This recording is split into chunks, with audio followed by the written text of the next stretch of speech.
Hello, Avery. How's it going?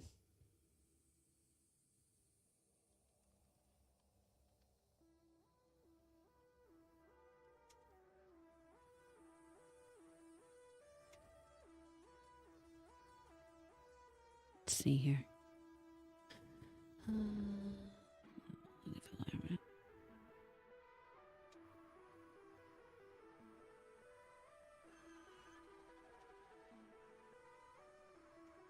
No, for the most part. Much as I'm going to. It's that kind of year. Or that time of year, I suppose I should say.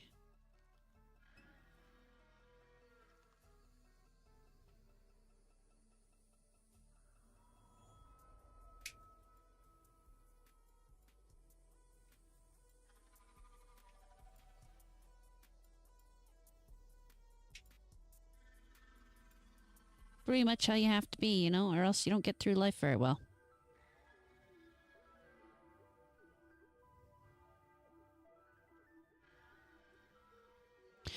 Hey, Mo, thank you for becoming a sponsor.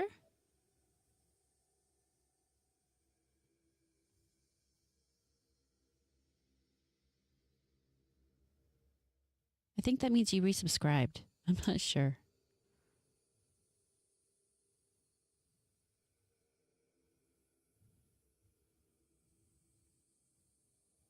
But thank you. I appreciate it very much. Just finishing a few things before we get started. I need to put out my tweet.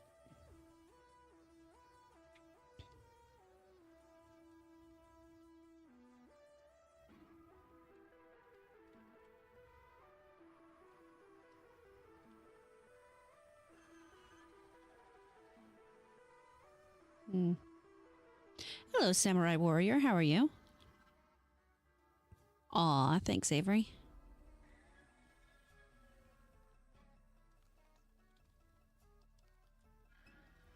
I have not. I need... When you send me that kind of thing, you have to give me a reminder, especially if you send it when I'm at work.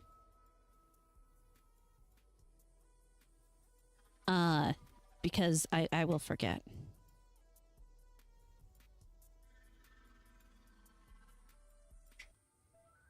Ah, shit. No, which house is 2 words? Cool. I thought I fucked that up.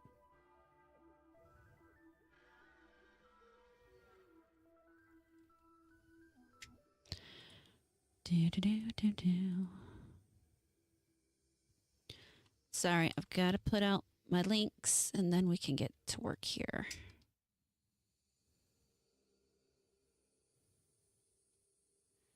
I already give you the side eye, Avery. You're an odd duck. But I love you anyway.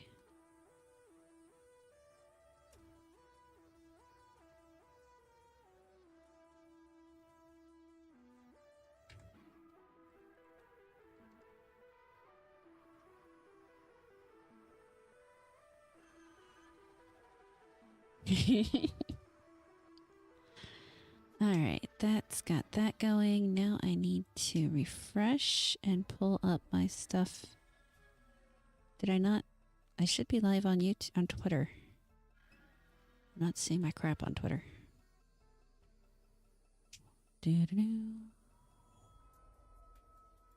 Ah, here it is.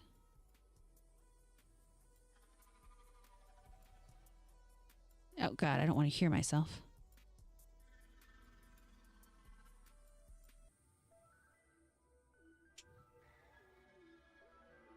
Oh sure, so apparently everybody else's goes ahead of mine. I don't want to hear myself, I just want to see the chat. There we go.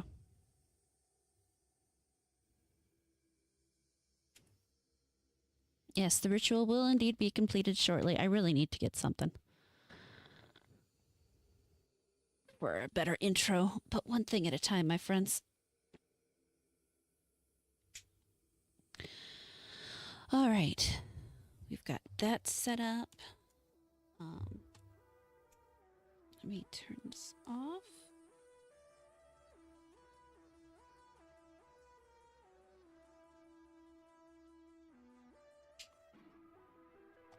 did it go?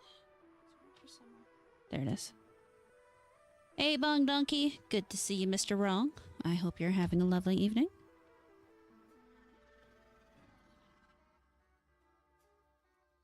Alright, so when we get to the next thing, I do have music going in the background. You'll have to tell me if it's too loud or anything.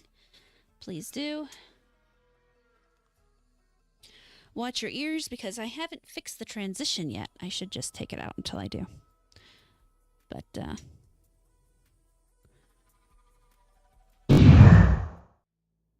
Hey, Smokey. How you doing, man?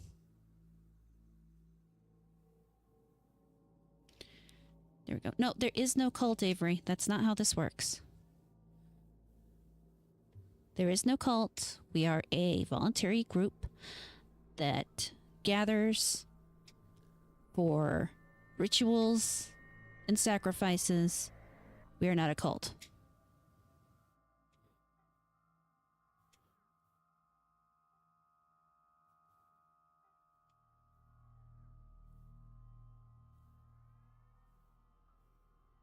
Don't let anybody fool you. There is no cult.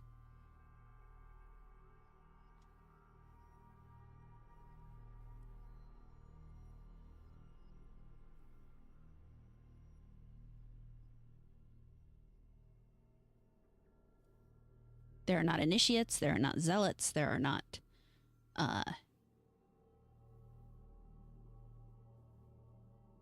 cult members. No, none of that here. I don't know what you're talking about. Exactly. Not a cult. All right, so do you guys hear the music? Is it loud enough? Do I need to turn it down? Do I need to turn it up? Please let me know.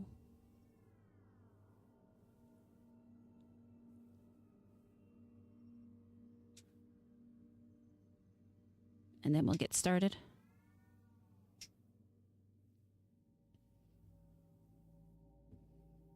Looks like it's playing.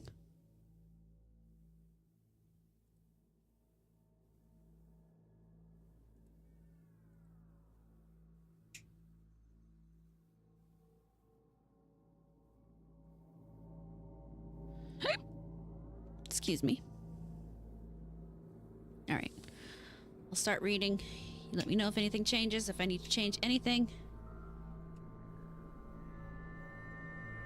I appreciate you guys being here. I appreciate your time. I appreciate your attention.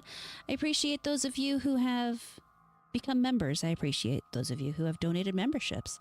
I would like to, before I get into reading, remind everybody that next Friday is our membership night. We will be doing, yes, if we were a cult, we would have jumpsuits. You're absolutely right, Mr. Wrong. Friday is our membership night. We'll be playing Among Us. So we're going to have a good time. Definitely stop by and play. No, just because you own a jumpsuit doesn't mean that we have jumpsuits. Someday I'm going to have cult official. Anyway, cult official jumpsuits. That'll be funny. All right. So.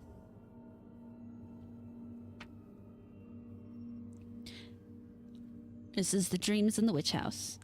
Make sure everything's working. Everything is working. All right.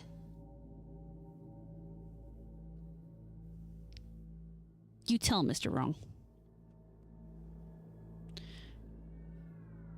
I need a drink before I start. Then we'll start. I apologize.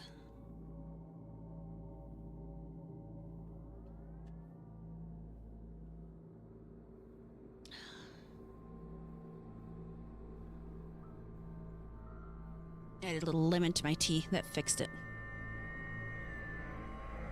Not nearly as nasty now. All right. The dreams in the witch house. Whether the dreams brought on by the fever or the fever brought on the dreams, Walter Gilman did not know. Behind everything crouched the brooding, festering horror of the ancient town and of the moldy, unhallowed garret gable where he wrote and studied and wrestled with figures and formula when he was not tossing on the meager iron bed. His ears were growing sensitive to a preternatural and intolerable degree, and he had long ago stopped the cheap mantel clock, whose ticking had come to seem like a thunder of artillery. At night, the subtle stirring of the black city outside, the sinister scurrying of rats in the wormy partitions, and the creaking of hidden timbers in the centuried house were enough to give him a sense of strident pandemonium. The darkness always teemed with unexplained sound, and yet he sometimes shook with fear lest the noises he heard should subside and allow him to hear certain other, fainter noises, which he suspected were lurking behind them.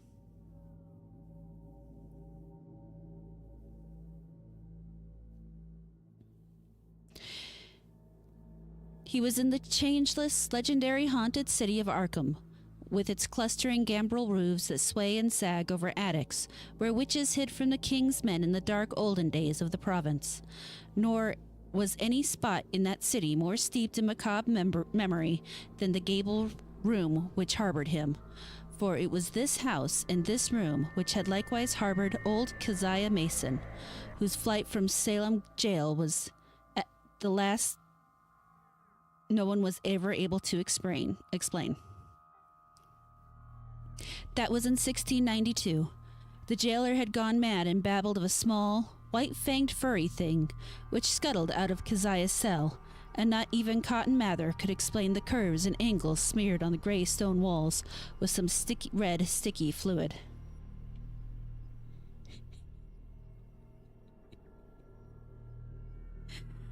Possibly Gilman ought not to have studied so hard. Non-Euclidean calculus and quantum physics are enough to stretch any brain, and when one mixes them with folklore and tries to trace the strange background of multidimensional reality behind the ghoulish hints of the Gothic tales and the wild whispers of the chimney corner, one can hardly expect to be wholly free from mental tension.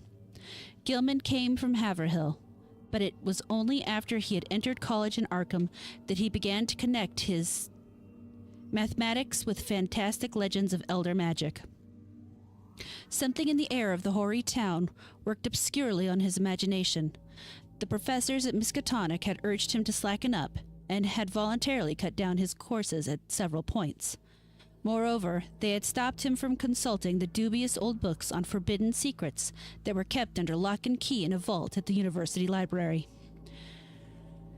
But all the precautions came late in the day, so that Gilman had some terrible hints from the dreaded Necronomicon of Abdul al-Hazred, the fragmented Book of Ebon, and the suppressed Unausprechlichen Kulten of von Junts, to correlate with his abstract formulae on the property of space and the linkage of dimensions, known and unknown. Thank God I took German.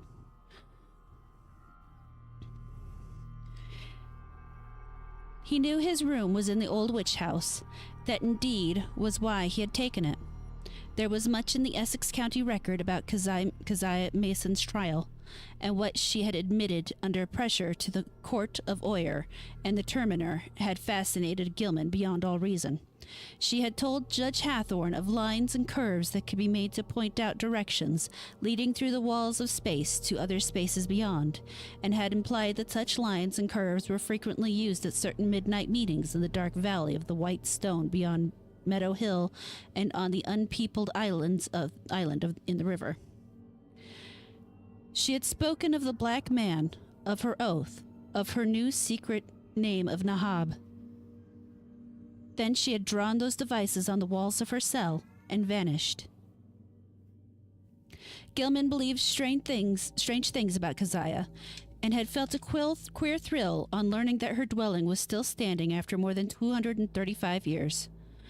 When he heard the hushed Arkham whispers about Keziah's persistent presence in the old house and the narrow streets, about the irregular human tooth marks left on certain sleepers in that and other houses, about the childish cries near the May Eve and Hallows Mass, about the stench often noted in the old house's attic just after those dreaded seasons, and about the small, furry, sharp-toothed thing which haunted the moldering structure and the town and nuzzled people curiously in the black hours before dawn, he resolved to live in the place at any cost. A room was easy to secure, for the house was unpopular, hard to rent, and long given over to cheap lodgings.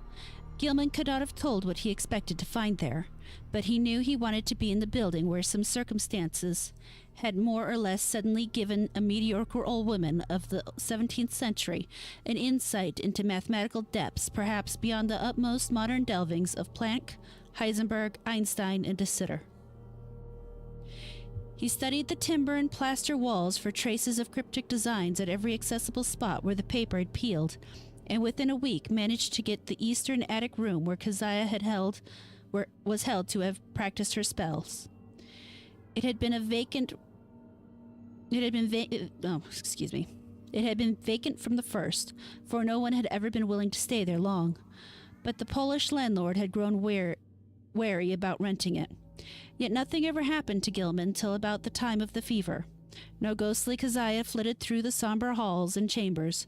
No small furry thing crept into his dismal eyrie to nuzzle him, and no record of the witch's incantations rewarded his constant search.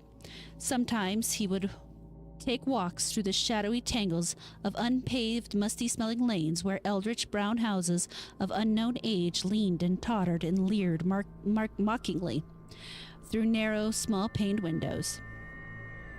Here he knew strange things had happened once, and there was a faint suggestion behind the surface of that everything of that monstrous past might not, at least in the darkest, narrowest, and most intricately crooked alleys, have utterly perished.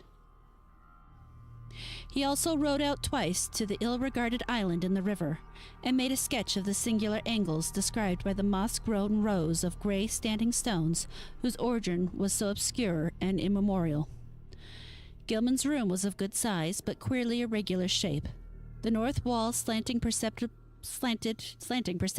inward from the outer to the inner end, while the low ceiling slanted gently downward in the same direction.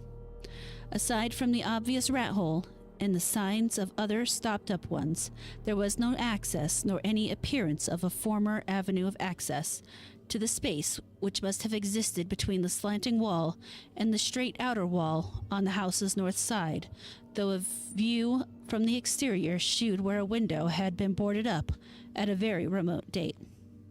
The loft above the ceiling, which must have had a slanting floor, was likewise inaccessible. When Gilman climbed up a ladder to the cobweb level loft above the rest of the attic, he found vestiges of a bygone aperture, tightly and heavily covered with ancient plankings and secured by the stout wooden pegs common in colonial carpentry. No amount of persuasion, however, could induce the stolid landlord to let him investigate either of these two closed spaces.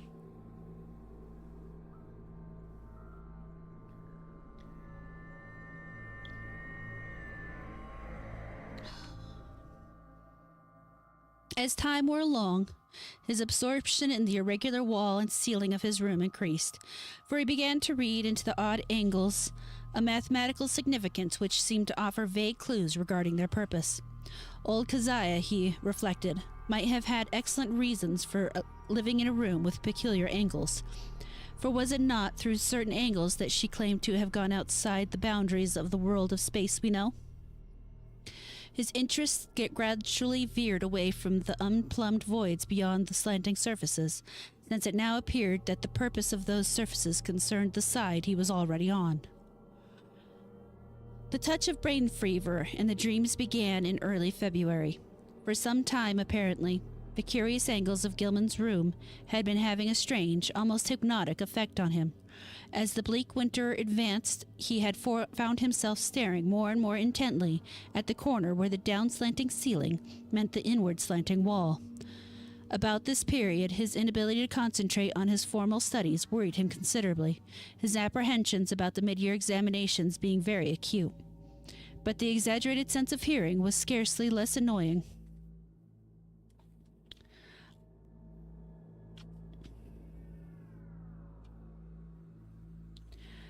Life had become an insistent and almost unendurable cacophony, and there was that constant terrifying impression of other sounds, perhaps from regions beyond life, trembling on the very brink of audibility. So far as concrete noises went, the rats in the ancient partitions were the worst. Sometimes their scratching seemed not only furtive, but deliberate. When it came from beyond the slanting north wall, it was mixed with a sort of dry rattling.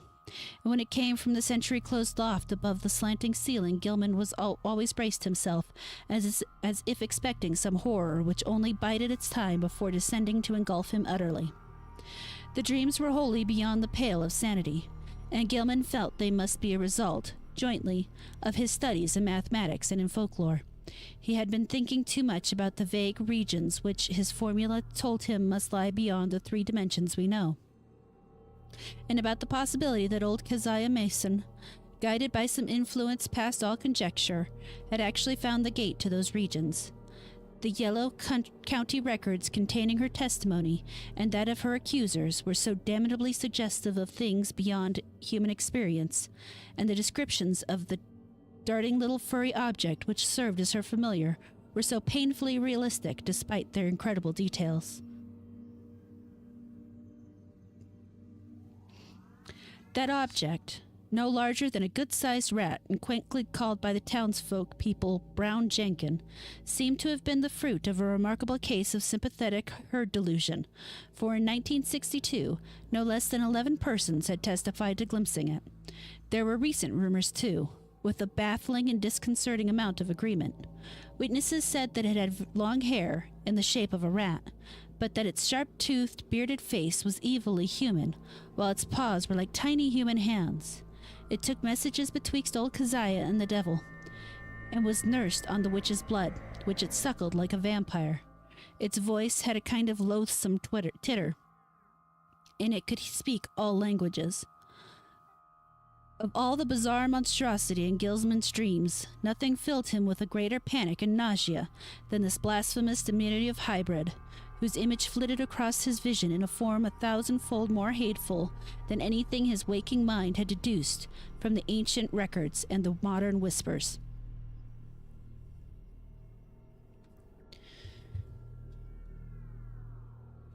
Gilman's dreams consisted largely in plunges through limitless abysses of inexplicable colored twilight and baffling disordered sound. Abysses whose material and gravitational properties, and whose relation to his own entity, he could not even begin to explain. He did not walk, climb, or fly, or swim, crawl or wriggle, yet always experienced a mode of motion partly voluntary and partly involuntarily. Of his own condition he could not well judge, for sight of his arms, legs, and torso seemed always cut off by some odd disarrangement of perspective, but he felt that his physical organization and faculties were somehow marvelously transmuted and obliquely projected, though not without a certain grotesque relationship to his normal proportions and properties. The abysses were by no means vacant, being crowded with indescribably angled masses of alien-hued substance, some of which appeared to be organic, while others seemed inorganic. A few of the organic objects tend to awake vague memories in the back of his mind, though he could form no conscious idea of what they mockingly resembled or suggested. In the later dreams, he began to distinguish separate categories into which the organic objects appeared to be divided, and which seemed to involve in each case a radically different species of conduct pattern and basic motivation. Of these categories, one seemed to him to include objects slightly less illogical and irrelevant in their motions than the members of the other categories. All the objects, organic and inorganic alike, were totally beyond description or even comprehension. Gilman sometimes compared the inorganic masses to prisms, labyrinths, clusters of cubes and planes, and cyclopean buildings, and the organic things struck him variously as groups of bubbles, octopi, centipedes, living Hindu idols, and intricate arabesques roused into a kind of ophidian animation. Everything he saw was unspeakably menacing and horrible, and whenever one of the organic entities appeared by its motion to be noticing him, he felt a stark, hideous fright which generally jolted him awake. Of how the organic entities moved, he could tell no more than of how he moved himself. In time, he observed a further mystery. the tendency of certain entities to appear suddenly out of empty space or to disappear totally with equal suddenness.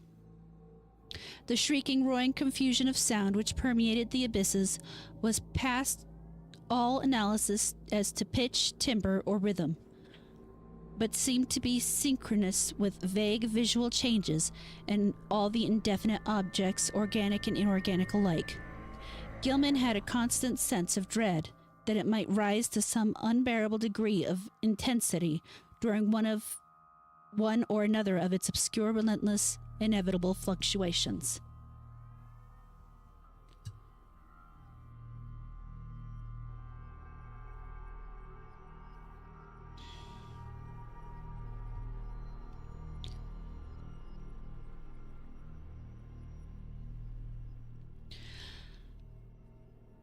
But it was not in these vortices of complete alienage that he saw Brown Jenkin. That shocking little horror was reserved for certain lighter, sharper dreams, which assailed him just before he dropped into the fullest depths of slumber. He would be lying in the dark, fighting to keep awake, when a faint lambent glow would seem to shimmer around the centuried room, shewing a violet mist in the convergence of angled planes which had seized his brain so insidiously. The horror would appear to pop out of the rat hole in the corner and patter towards him over the sagging, white-planked floor with evil expectancy in its tiny, bearded human face. But mercifully, this dream always melted away before the object got close enough to nuzzle him. It had hellishly long, sharp canine teeth. Gilman tried to stop up the rat hole every day, but each night the real tenants of the partitions would gnaw away the obstruction, whatever it might be. Once he had the landlord nail tin over it, but the next night the rats gnawed a fresh hole, in making which they pushed or dragged out into the room a curious little fragment of bone. Gilman did not report his fever to the doctor, for he knew he could not pass the examinations if ordered to the college infirmary when every moment was needed for cramming. As it was, if he failed in Calculus D in advanced general psychology, though not without hope of making up lost ground before the end of the term. It was in March when the fresh element entered his lighter preliminary dreaming, and the nightmare shape of Brown Jenkin began to be companioned by the nebulous blur which grew more and more to resemble a bent old woman. This addition disturbed him more than he could account for, but finally he decided that it was like an ancient crone whom he had twice actually encountered in the dark tangle of lanes near the abandoned wharves. On one of those occasions, the evil, sardonic, and seemingly unmotivated stare of the Bedlam had set him almost shivering, especially the first time, when an overgrown rat darting across the shadowed mouth of the neighboring alley had made him think irrationally of Brown Jenkin. Now he reflected those nervous fears were being mirrored in his disordered dreams. That the influence of the old house was unwholesome he could not deny, but traces of his early morbid interest still held him there. He argued that the fever alone was responsible for his nightly fantasies, and that when the touch abated, he would be free from the monstrous visions. Those visions, however, were of abhorrent vividness and convincingness, and whenever he awaked he retained a vague sense of having undergone much more than he remembered. He was hideously sure that in unrecalled dreams he had talked with both Brown Jenkin and the old woman, and that they had been urging him to go somewhere with them and to meet a third being of greater potency. Toward the end of March he began to pick up his mathematics, though other studies bothered him increasingly. He was getting an intuitive knack for solving Riemann equations, and astonished Professor Upham by his comprehension of fourth-dimensional and other problems which had floored all the rest of the class.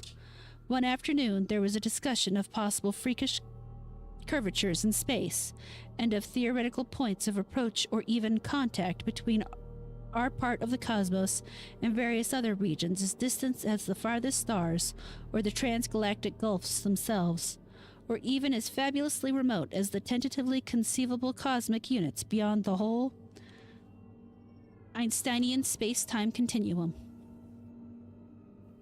Gilman's handling of this theme filled everyone with admiration, even though some of his hypothetical illustrations caused an increase in the always plentiful gossip about his nervous and solitary eccentricity.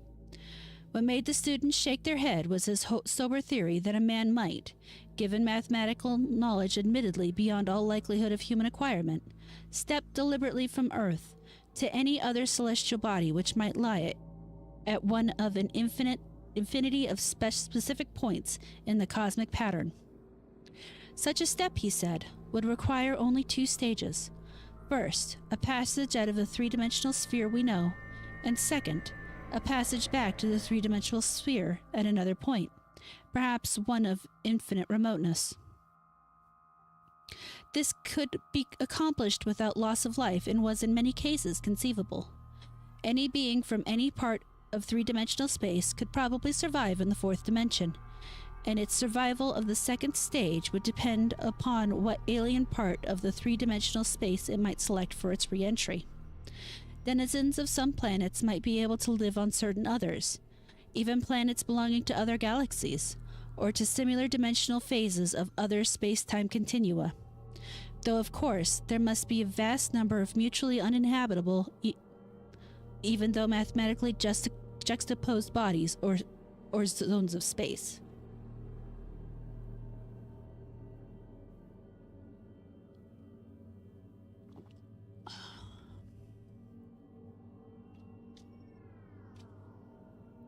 It was also possible that the inhabitants of a given dimensional realm could survive entry.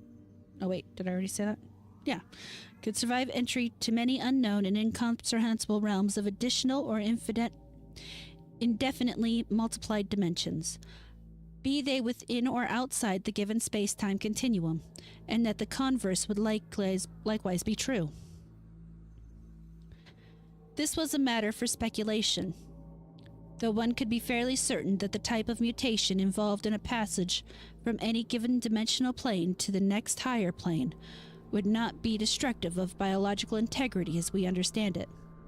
Gilman could not be very clear about his reasons for this last assumption, but his haziness here was more than overbalanced by clearness on other complex points.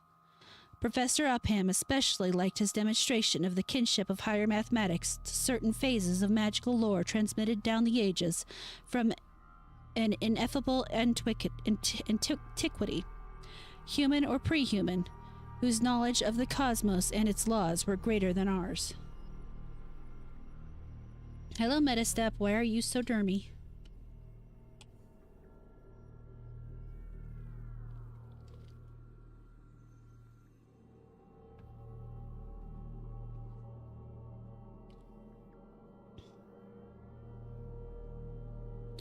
Around the 1st of April, Gilman worried considerably because his slow fever did not abate.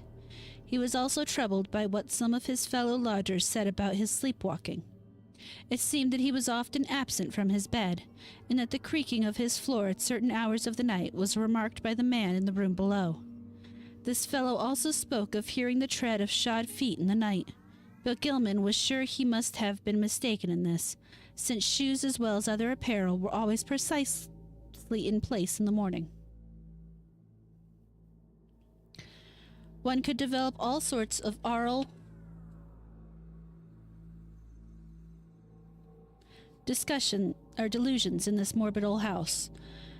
For did not Gilman himself, even in daylight, now feel certain the noises other than rat scratchings came from the black voids beyond the slanting walls and above the slanting ceiling? His pathologically sensitive ears began to listen for faint footfalls in the immemorially sealed loft overhead. And sometimes the illusion of such things were agonizingly realistic. However, he knew that he had actually become a somnambulist, for twice at night his room had been found vacant, though with all his clothing in place. Of this he had been assured by Frank Elwood, one fellow student whose poverty forced him to room in the squalid and unpopular house. Elwood had been studying in the small hours and had come up for help on a different equation, only to find Gilman absent. It had been rather presumptuous of him to open the unlocked door after knocking had failed to rouse a response, but he had needed the help very badly, and thought that his host would not mind a gentle prodding awake. On neither occasion, though, had Gilman been there, and when told of the matter he wondered where he could have been wandering, barefoot, and with only his night clothes on. He resolved to investigate the matter if reports of his sleepwalking continued, and thought of sprinkling flour on the floor of the corridor to see where his footsteps might lead. The door was the only conceivable egress, for there was no possible foothold outside the narrow window. As April advanced, Gilman's fever-sharpened ears were disturbed by the whining prayers of a superstitious loom fixer named Joe Mazurwitz, who had a room on the ground floor. Mazurwitz had told long, rambling stories about the ghost of Keziah and the furry, sharp-fanged, nuzzling thing, and had said he was so badly haunted at times that only his silver crucifix, given him for the purpose by Father Owaniki of St. Stanislaus Church, could bring him relief. Now he was praying that because the witch's Sabbath was drawing near. May Eve was Walpurgis night. Then hell's blackest evil roamed the earth, and all the slaves of Satan gathered for nameless rites and deeds. It was always a very bad time in Arkham, even though the fine folks up in Miskatonic Avenue and High and Staltonstall streets pretended to know nothing about it. There would be bad doings, and a child or two would probably be missing. Joe knew about such things, for his grandmother in the old country had heard tales from her grandmother. It was wise to praise and count one's beads at this season. For 3 months, Keziah and Brown Jenkin had not been near Joe's room, nor near Paul Kryonsky's room, nor anywhere else, and it meant no good when they held off like that. They must be up to something.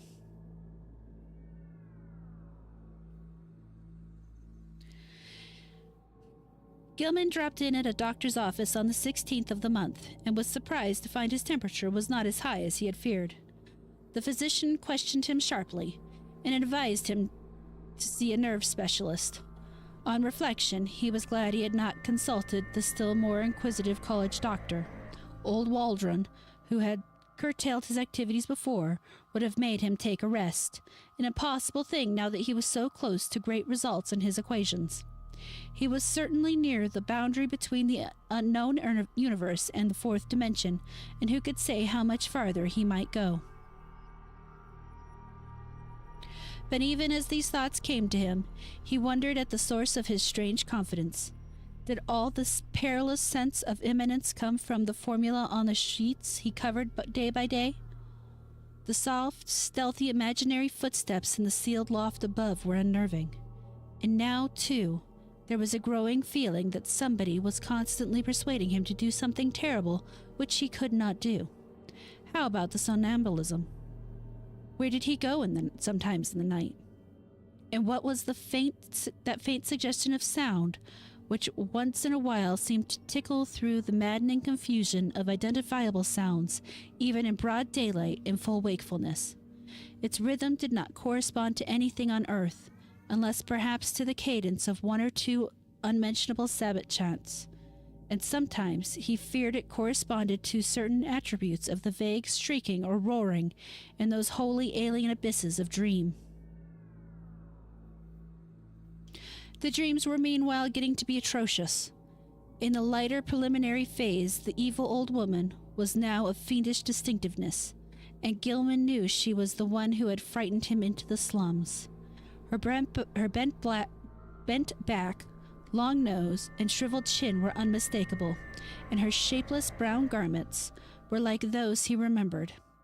The expression on her face was one of hideous malevolence and exultation, and when he awakened he could recall a croaking voice persuaded and threatened. He must meet the black man, and go with them all to the throne of Azathoth, at the center of the ultimate chaos. That was what she said. He must sign in his own blood the Book of Azathoth, and take a new secret name now that his independent delvings had gone so far.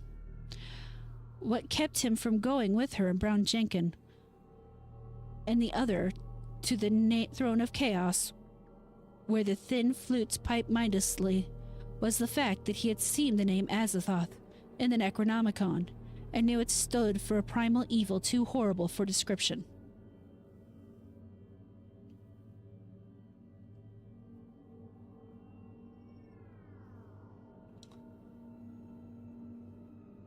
Shh.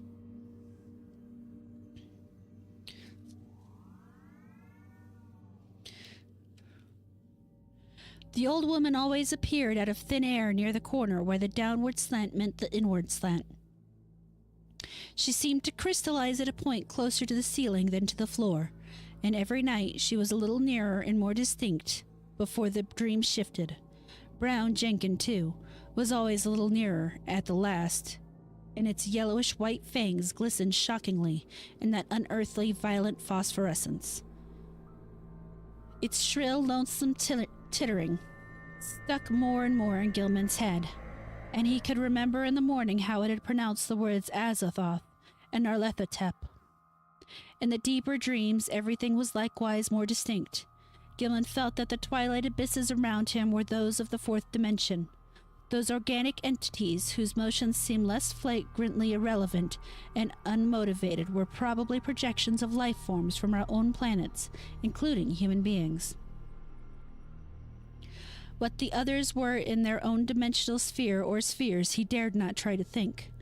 Two of the less irrelevantly moving things, or rather large congregations of iridescent prolately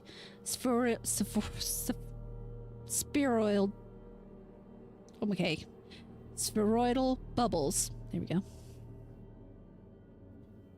And a very much smaller polyhedron of unknown colors and rapidly shifting surface angles seemed to take notice of him and follow him about or float ahead as he changed positions among the Titan prisms, labyrinths, Cuban flame clusters, and quasi-buildings. And all the while the vague shrieking and roaring waxed louder and louder, as if approaching some monstrous climax of utterly unendurable intensity.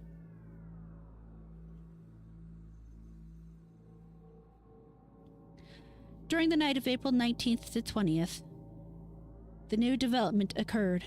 Gilman was half involuntarily moving about in the twilight abysses with the bubble mass and small polyhedron floating ahead, when he noticed the peculiarly regular angles formed by the edges of some gigantic neighboring prism clusters. In another second he was out of the abyss, and standing tremulously on a rocky hill bathed in intense, diffused green light. He was barefoot and in his nightclothes, and when he tried to walk, he discovered that he could scarcely lift his feet. A swirling vapor hid everything, but the immediate sloping terrain from sight, and he shrank from the thought of the sounds that might surge out of that vapor. Then he saw two shapes laboriously crawling towards him, the old woman and the little furry thing. The crone strained up to her knees and managed to cross her arms in a singular fashion, while Brown Jenkin pointed in a certain direction with a horribly anthropod forepaw, which it raised with evident difficulty. Spurred by an impulse he did not originate, Gilman dragged himself forward along a course determined by the angle of the old woman's arms and the direction of the small monstrosity's paw, and before he had shuffled 3 steps, he was back in the twilight abysses. Geometrical shapes seethed around him, and he felt dizzy and interminably. At last he woke in his bed, in the crazed angled garret of the eldritch old house. He was good for nothing that morning, and stayed away from all his classes. Some unknown attraction was pulling his eyes in a seemingly irrelevant direction, for he could not help staring at a certain vacant spot on the floor. As the day advanced, the focus of his unseeing eyes changed position, and by noon he had conquered the impulse to stare at vacancy. About 2 o'clock he went out for lunch, and as he threaded the narrow lanes of the city, he found himself turning always to the southeast. Only an effort halted him at a cafeteria in Church Street, and after the meal he felt the unknown pull still more strongly. He would have to consult a nerve specialist after all. Perhaps there was a connection with his somnambulism, but meanwhile he might try to break the morbid spell himself. Undoubtedly he could still manage to walk away from the pool, so with great resolution he headed against it and dragged himself deliberately north along Garrison Street. By the time he had reached the bridge over the Miskatonic, he was in a cold perspiration, and he clutched at the iron railings as he gazed upstream at the ill-regarded island whose regular lines of ancient sanding stones brooded sullenly in the afternoon sunlight. Then he gave a start, for there was a clearly visible figure on that desolate island, and a second glance told him it was certainly the strange old woman whose sinister aspect had worked itself so disastrously into his dreams. The tall grass near her was moving too, as if some other living thing were crawling close to the ground, and when the old woman began to turn toward him, he fled precipitately off the bridge and into the shelter of the town's labyrinthine waterfront alleys. Distant though the island was, he felt that a monstrous and evil and invincible evil could flow from the sardonic stare of that bent ancient figure in brown. The southeastward pull still held, and only with tremendous resolution could Gilman drag himself into the old house and up the rickety stairs. For hours he sat silent and aimless, with his eyes shifting gradually westward. About 6 o'clock, his sharpened ears caught the whining prayers of Joe Mazurowitz 2 floors below, and in desperation he seized his hat and walked into the sunset golden streets, letting the now directly southward pull carry him where it might.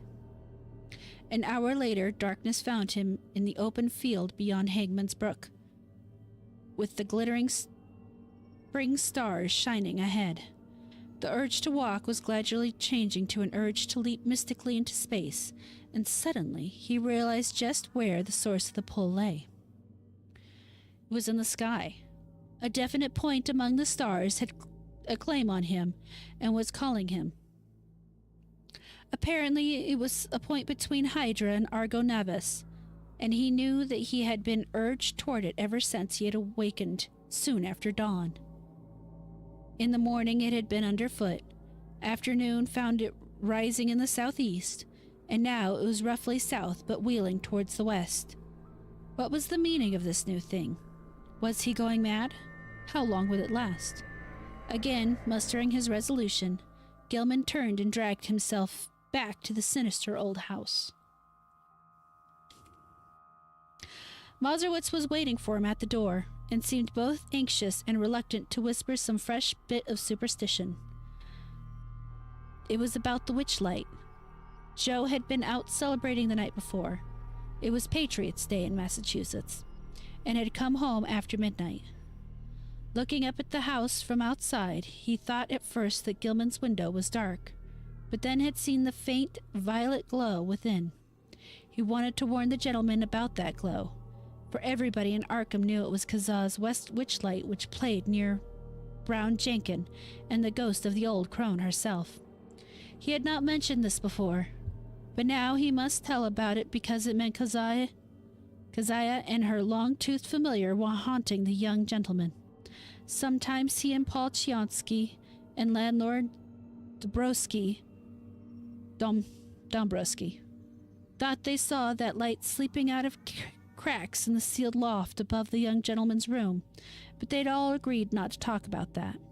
However, it would be better for the gentleman to take another room and get a crucifix from some good priest like Father Owanecki. As the man rambled on, Gilman felt a nameless panic clutch at his throat. He knew that Joe must have been half drunk when he came home the night before, yet this mention of a violet light in the garret window was of frightful import. It was a lambent glow of this sort which always played about the old woman and the small furry thing in those lighter, sharper dreams which prefaced his plunge into unknown abysses, and the thought that a wakeful second person could see the dream luminance was utterly beyond sane harborage. Yet where had the fellow got such an odd notion?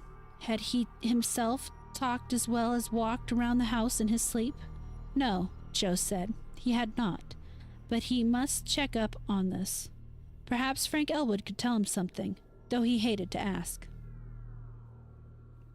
Fever, wild dreams, somnambulism, illusions of sound, a pull towards a point in the sky, and now a suspicion of insane sleep-talking. He must stop studying, see a nerve specialist, and take himself in hand. When he climbed to the second story, he paused at Elwood's door, but saw that the other youth was out. Reluctantly, he continued up to his garret room and sat down in the dark. His gaze was still pulled to the southwest, but he also found himself listening intently for some sound in the closed loft above, and half imagining that an evil violet light seeped down through an infinitesimally small crack in the low, slanting ceiling. That night, as Gilman slept, the violet light broke upon him with heightened intensity, and the old witch and small furry thing, getting closer than ever before, mocked him with inhuman squeals and devilish gestures. He was glad to sink into the vaguely roaring twilight abysses, though the pursuit of that iridescent bubble congeries and that kaleidoscopic little polyhedron was menacing and irritating. Then came the shift as vast converging planes of a slippery, looking substance loomed above and below him. A shift which ended in a flash of delirium, in a blaze of unknown, alien light in which yellow, carmine, and indigo were madly and inextricably blended.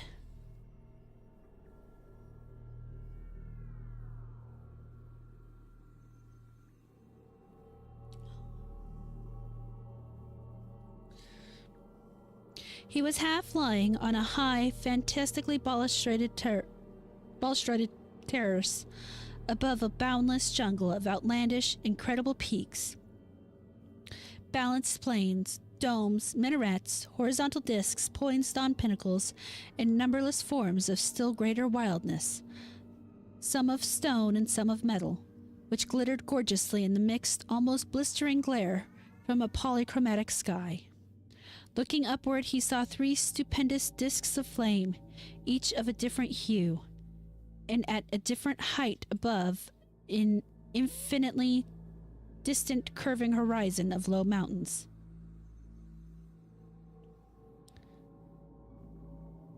Hey, thanks for the follow, Qualik Nomak.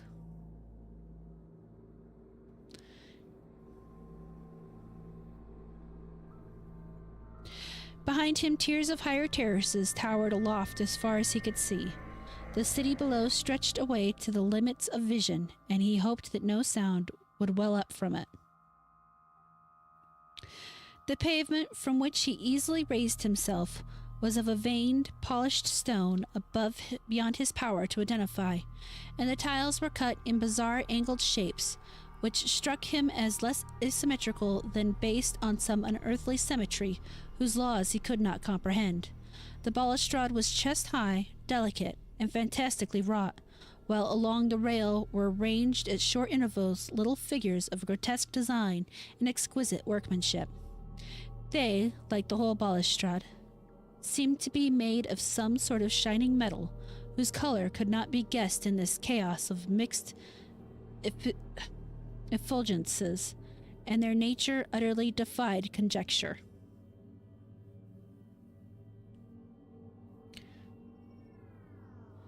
They represented some rigid, barrel-shaped object with thin horizontal arms radiating smoke-like from a central ring, and whose vertical knobs or bulbs projecting from the head and base of the barrel.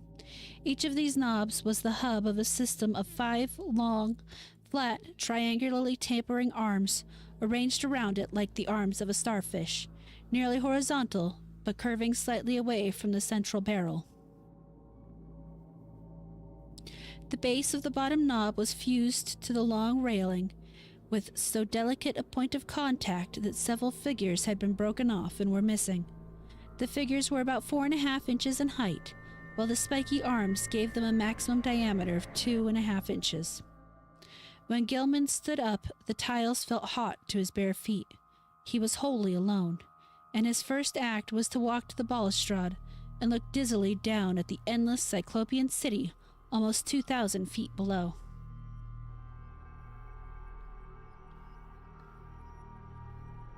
As he listened, he thought a rhythmic confusion of faint musical pipings covered a wide tonal range welled up from the narrow streets beneath, and he wished he might discern the dozens of the place. The sight turned him giddy after a while, so that he would have fallen to the pavement had he not clutched instinctively at the lustrous balustrade.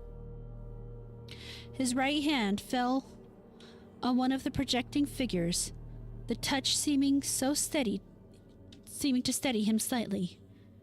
It was too much, however, for the exotic delicacy of the metalwork, and the spiky figure snapped off under his grasp. Still half dazed, he continued to clutch at it with his other hand seized a vacant space on the smooth railing. But his now oversensitive ears caught something behind him, and he looked back across the level terrace. Approaching him softly, though without apparent furtiveness, were 5 figures, 2 of which were the sinister old woman and the fanged, furry little animal. The other 3 were what sent him unconscious, for they were living entities about 8 feet high, shaped precisely like what the spiky images on the balustrade, and propelling themselves by a spider-like wriggling of their lower set of starfish arms. Gilman awakened in his bed, drenched by cold perspiration and with a smarting sensation in his face, hands, and feet. Springing to the floor, he washed and dressed in frantic haste, as if it were necessary for him to get out of the house as quickly as possible. He did not know where he wished to go, but felt that once more he would have to sacrifice his classes. The odd pull towards that spot in the sky between Hydra and Argo had abated, but another of even greater strength had taken its place. Now he felt he must go north, infinitely north. He dreaded to cross the bridge that gave a view of the desolate island in the Miskatonic, so went over the Peabody Avenue Bridge. Very often he stumbled, for his eyes and ears were chained to an extremely lofty point in the blank blue sky. Hi, Sleazy. After about an hour, he got himself under better control and saw that he was far from the city. All around him stretched the bleak emptiness of salt marshes, while the narrow road ahead led to Innsmouth, that ancient, half-deserted town which Arkham people were so curiously unwilling to visit. Though the pull northward had not diminished, he resisted it as he had resisted the other pull, and finally found that he could almost balance the one against the other. Plodding back to town and getting some coffee at a soda fountain, he dragged himself into the public library and browsed aimlessly among the lighter magazines. Once he met some friends who remarked how oddly sunburned he looked, but he did not tell them of his walk. At 3 o'clock, he took some lunch at a restaurant, noting meanwhile that the pull had either lessened or divided itself. After that, he killed time at the cheap cinema show, seeing the inane performance over and over again without paying any attention to it.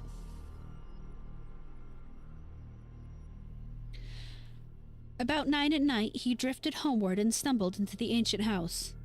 Joe Mazowich was whining unintelligible prayers, and Gilman hasted up to his own garret chamber without pausing to see if Elwood was in. It was when he turned on the feeble electric light that the shock came. At once he saw there was something on the table which did not belong there. A second look left no room for doubt. Lying on its side, for it could not stand up alone, was the exotic, spiky figure which in his monstrous dream he had broken off the fantastic balustrade. No detail was missing. The ridged, barrel-shaped center, the thin, radiating arms, the knobs at each end, and the flat, slightly outward curving starfish arms spreading from those knobs, were all there. In the electric light, the colors seemed to be kind of iridescent gray veined with green. Gilman could see amidst his horror and bewilderment that one of the knobs ended in a jagged break corresponding to its former point of attachment in the dream railing. Only his tendency towards a dazed stupor prevented him from screaming aloud. The fusion of dream and reality was too much to bear. Still dazed, he clutched at the spiky thing and staggered downward to Landlord Dombrowski's quarters. The whining prayers of the superstitious loom-fixer were still sounding through the moldy halls, but Gilman did not mind them now. The landlord was in and greeted him pleasantly. "Hi, Cat."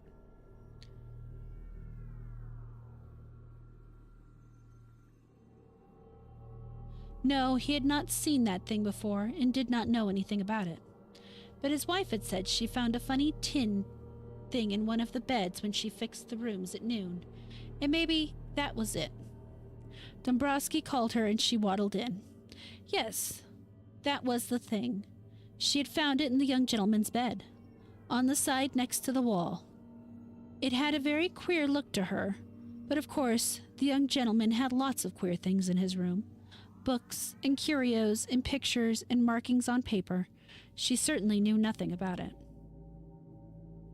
So Gilman climbed upstairs again in a mental turmoil, convinced that he was either dreaming or that his somnambulism had run to an incredible extremes and led him to depredations in unknown places.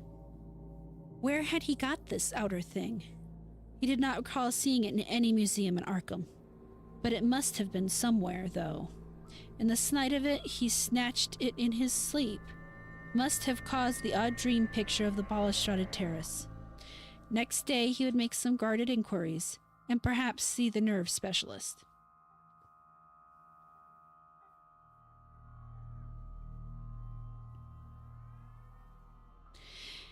Meanwhile, he would try to keep track of his somnambulism.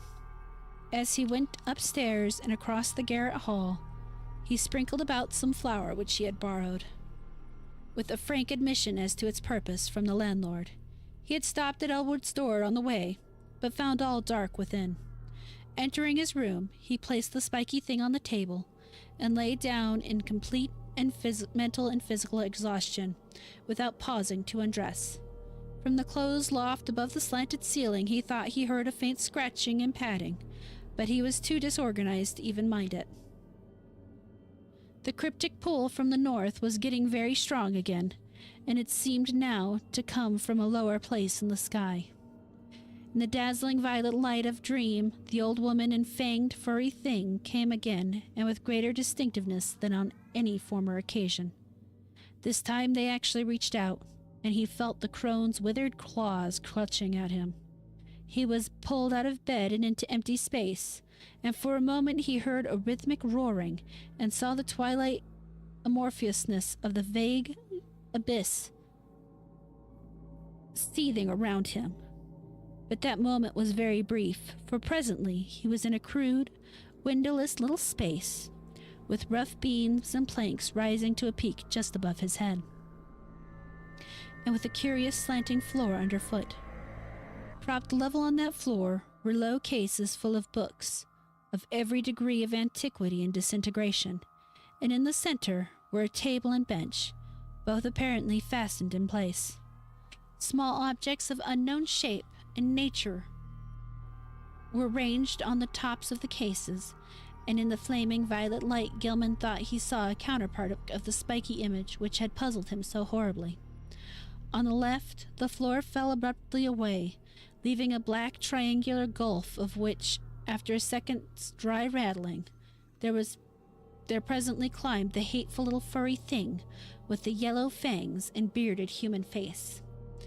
The evilly grinning bedlam still clutched him, and beyond the table a figure he had never seen before, a tall, lean man of dead black coloration, but without the slightest sign of negroid features, wholly devoid of either hair or beard, and wearing as his only garment a shapeless robe of some heavy black fabric.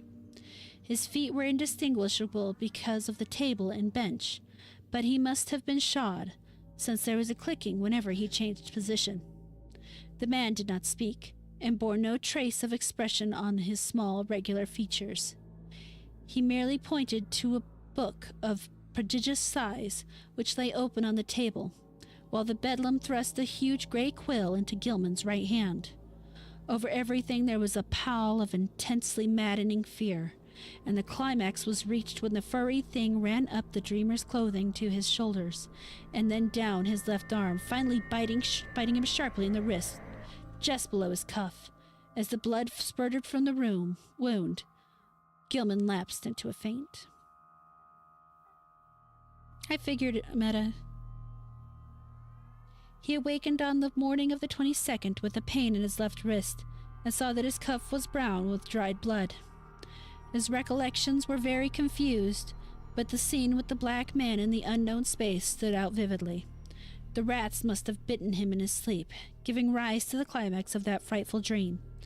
Opening the door, he saw that the floor on the corridor floor was undisturbed except for the huge prints of the loutish fellow who roamed the other end of the garret. So he had not been sleepwalking this time. But something would have to be done about those rats. He would speak to the landlord about them. Again, he tried to stop up the hole at the base of the slanting wall, wedging in a candlestick which seemed about the right size. His ears were ringing horribly, as if with the residual echoes of some horrible noise heard in a dream. As he bathed and changed clothes, he tried to recall what he had dreamed after the scene in the violet-lit space, but nothing definite would crystallize in his mind. That scene itself must have corresponded to the sealed loft overhead, which had begun to attack his imagination so violently, but later impressions were faint and hazy. There were suggestions of the vague twilight abysses, and of still vaster, blacker abysses beyond them, abysses in which all fixed suggestions of forms were absent. He had been taken there by the bubble conidries and the little polyhedron, which always dogged him, but they, like him, had changed to wisps of milky, barely luminous mist in this farther void of ultimate blackness. Something else had gone on ahead, a larger wisp, which now and then condensed into nameless approximation of form, and he thought that their progress had not been a straight line, but rather along the alien curves and spirals of some ethereal vortex which obeyed laws unknown to the physics and mathematics of any conceivable cosmos. Eventually there had been a hint of vast, leaping shadows, of monstrous, half-acoustic pulsing, and of the thin, monotonous piping of an unseen flute. But that was all.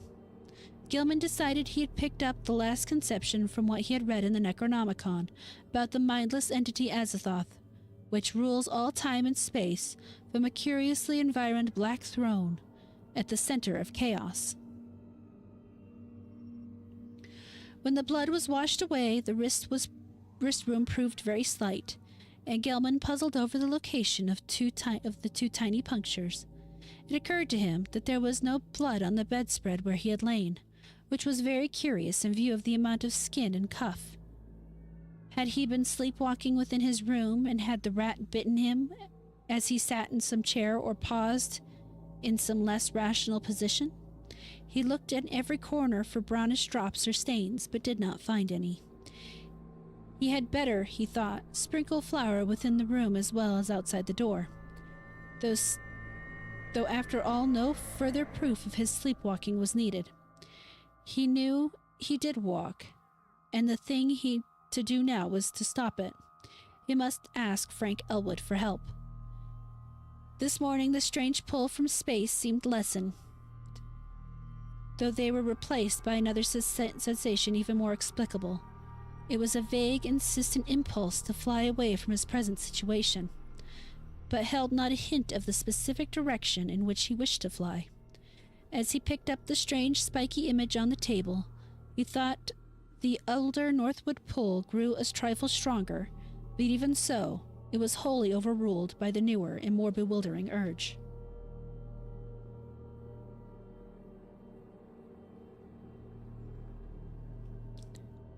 He took the spiky image down to Elwood's room, steeling himself against the whines of the loom fixer, which welled up from the ground floor.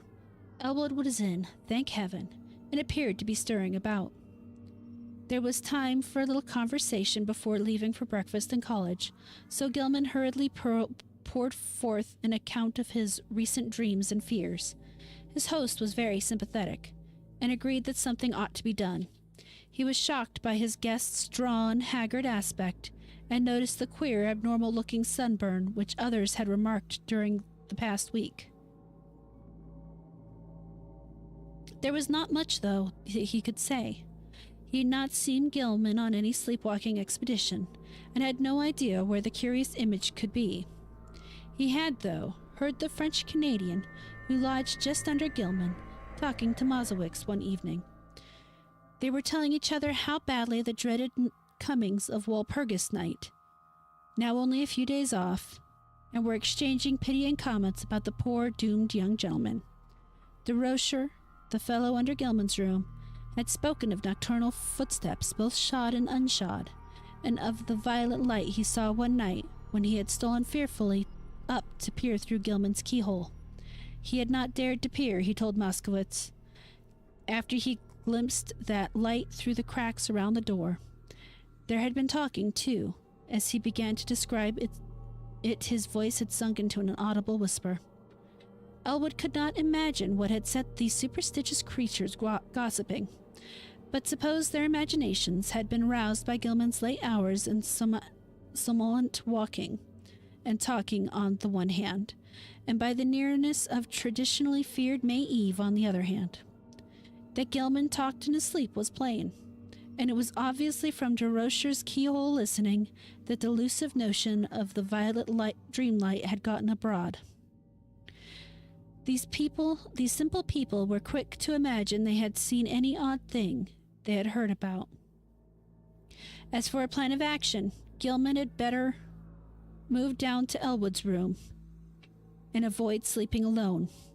Elwood would, if awake, rouse him whenever he began to talk or rise in his sleep. Very soon, too, he must see the specialist.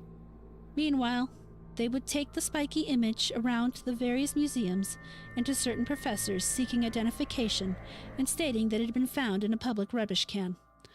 Also, Dombrowski must attend to a poisoning of those rats on the walls. Braced up by Elwood's companionship, Gilwood attended classes that day. Strange urges still tugged at him, but he could sidetrack them with considerable success. During a free period, he shewed the queer image to several professors, all of whom were intensely interested, though none of them could shed any light upon its nature or origin. That night he slept on a couch which Elwood had the landlord bring to the second-story room, and for the first time in weeks was wholly free from disquieting dreams.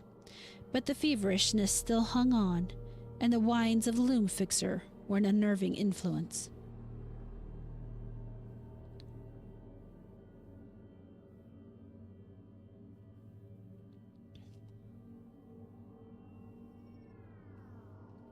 During the next few days, Gilman enjoyed an almost perfect immunity from morbid manifestations.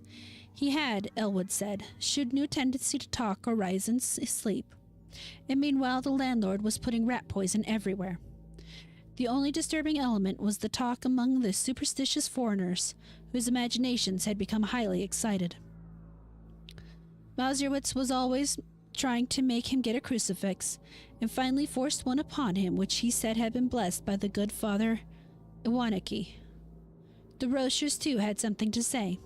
In fact, he insisted that cautious steps had sounded in the now vacant room above him on the first and second nights of Gilman's absence from it. Paul Kionsky thought he heard sounds in the halls and on the stairs at night, and claimed that his door had been softly tried, while Miss Dombrowski vowed she had seen Brown Jenkin for the first time since All Hallows. But such naive reports could mean very little, and Gilman let the cheap metal crucifix hang idly from a knob on his host's dresser. For 3 days, Gilman and Elwood canvassed the local museums in an effort to identify the strange spiky image, but always without success. In every quarter, however, interest was intense, for the utter alienage of the thing was a tremendous challenge to scientific curiosity. One of the small radiating arms was broken off and subjected to chemical analysis, and the result is still talked about in college circles. Professor Ellery found platinum, iron, tellurium in the strange tellurium in the strange alloy, but mixed with these were at least 3 other apparent elements of high atomic weight, which chemistry was absolutely powerless to classify.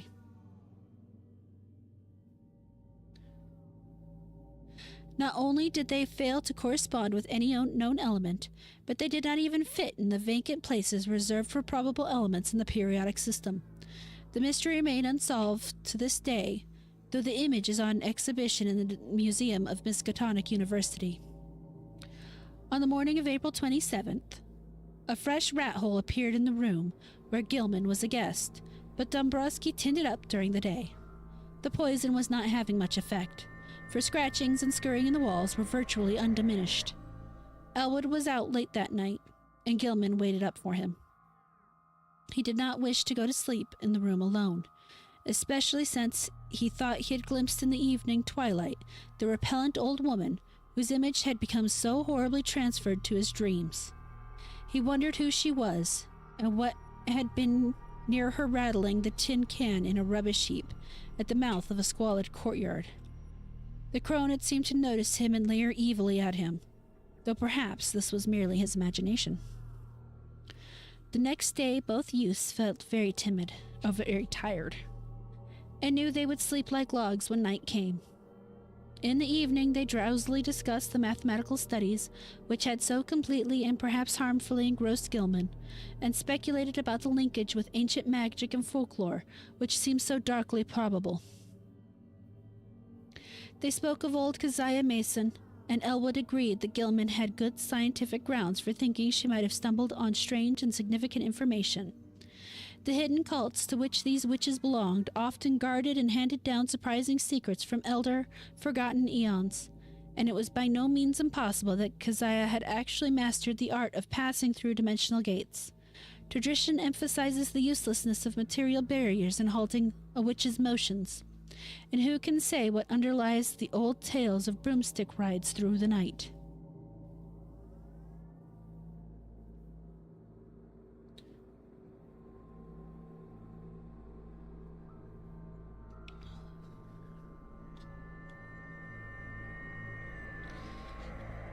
Whether a modern student could ever gain similar powers from the mathematical research alone was still to be seen. Success, Gilman added, might lead to dangerous and unthinkable situations, for who could foretell the conditions pervading an adjacent but normally inaccessible dimension? On the other hand, the picturesque possibilities were enormous. Time could not exist in certain belts of space, and by entering and remaining in such a belt, one might preserve one's life and age indefinitely, never suffering organic metabolism or deterioration, except for slight amounts incurred during visits to one's own or similar planes. One might, for example, pass into a timeless dimension and emerge at some remote point of the Earth's history as young as before. Whether anyone had ever managed to do this, one could hardly conjecture with any degree of authority. Old legends were hazy and ambiguous, and in historical times all attempts at crossing forbidden gaps seemed complicated by strange and terrible alliances with beings and messengers from outside. There was the immemorial figure of the deputy or messenger of the hidden and terrible powers, the Black Man of the witch cult, and the Narlethotep of the Necronomicon. There was, too, the baffling problem of the lesser messengers or intermediaries, the quasi-animals and queer hybrids, which legends depict as witches' familiars. As Gilman and Elwood were tired, too sleepy to argue further, they had Joe Mazurowitz reel into the house half drunk, and shuddered at the desperate wildness of his whining prayers. That night, Gilman saw the violet light again. In his dreams, he heard a scratching and gnawing in the partition, and thought that someone fumbled clumsily at the latch. Then he saw the old woman and the small furry thing advancing towards him over the carpeted floor. The bedlam's face was alight with inhuman exultation, and the little yellow-toothed morbidity tittered mockingly as it pointed at the heavily sleeping form of Elwood on the other couch across the room. A paralysis of fear stifled all attempts to cry out. At once the hideous crone seized Gilman by the shoulders, yanking him out of bed into empty space. Again the infinitude of the shrieking twilight abysses flashed past him, but in another second he thought he was in a dark, muddy, unknown alley of fetid odors, with the rotting walls of ancient houses towering up on every hand.